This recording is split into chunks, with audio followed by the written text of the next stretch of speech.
Hey guys, so today I would like to do a quick little video about the Clash and Carry Stadium. I was trying to hold this one off for as long as I could to try and gather as much information as I could. We saw the leaks a few weeks ago and I got really excited because of the walls and it looked like they had done a little bit of a larger base, and then I really just wanted to hold off until we had more information.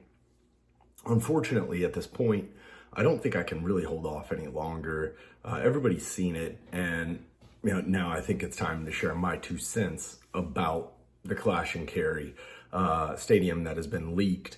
We've seen pretty much all of the images for it at this point. It looks like it's ready to go. It looks like it's boxed up, ready to go. It's got all of the packaging, it's got barcodes, it's got everything. So I don't know when this will be shipping. But if it's anything else like what Hasbro's been doing, somebody will find it in a random Walmart in New Mexico like 5 months before anybody else. So I want to get into it. The Clash and Carry Stadium, like I said, I got very excited about it. Just the design aspect, and I've been saying this for a while. If you go back to my older videos, I think that Hasbro's next stadium, outside of the competition stadium and the green tub, was going to be something wider. It was going to be more in the vein and the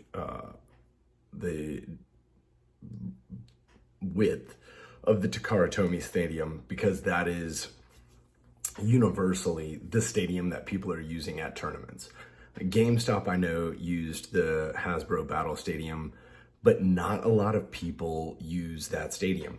To even show a reference point, I went to a tournament last night. We brought a Hasbro stadium, and a handful of people used it to test combos. Nobody was using it to practice. It just kind of sat there. My son used it, I used it, but other than random people coming in and out, nobody was using it for anything. So Hasbro, I think, has seen a little bit of what the community is doing, and a little bit of community, even though we're not getting feedback, right? We're not getting direct feedback from Hasbro. The fact that this stadium is wider, they see that everybody wants that Takara Tomy brought over to the US and some representation of that. And I think that our next professional, like the next competition stadium, is going to be that wider frame, right? So this one is a bit wider. Now the X rail up top also looks about double the size of the one Hasbro has now, which kind of leads me to believe that the X lines are gonna be kind of wonky, because it's gonna shoot strange, but it could also shoot to the just right or just left of dead center, which would be great for defense bays, right? Maybe they're trying to add in a little bit of play for defense bays, or maybe it's just a typo, right? So take that with a grain of salt. Another thing is the walls, right? Anybody who watches any Beyblade video competition wise on YouTube, minus the ones we do at Eastside, notice the cardboard around the stadium. So when a blade gets shot out the 3-point, it doesn't run away on you. There was a lot of chasing last night. It seemed like we did more chasing last night in a smaller group than we do on full tournament days. But to me, it seems that even though the 3-point is still like a flapper gate, so it's still gonna run away, but they see the walls, and it seems like they're kind of taking some kind of guidance from what the community is doing. Not speaking to us directly though, because we would have definitely told them, like, don't let it escape because it's gonna run away on us. I still have to build boxes, right? So that way they don't get out. I think the Hasbro competitive stadium, the narrower one, when you hit an X line, it does a better job at holding that blade in.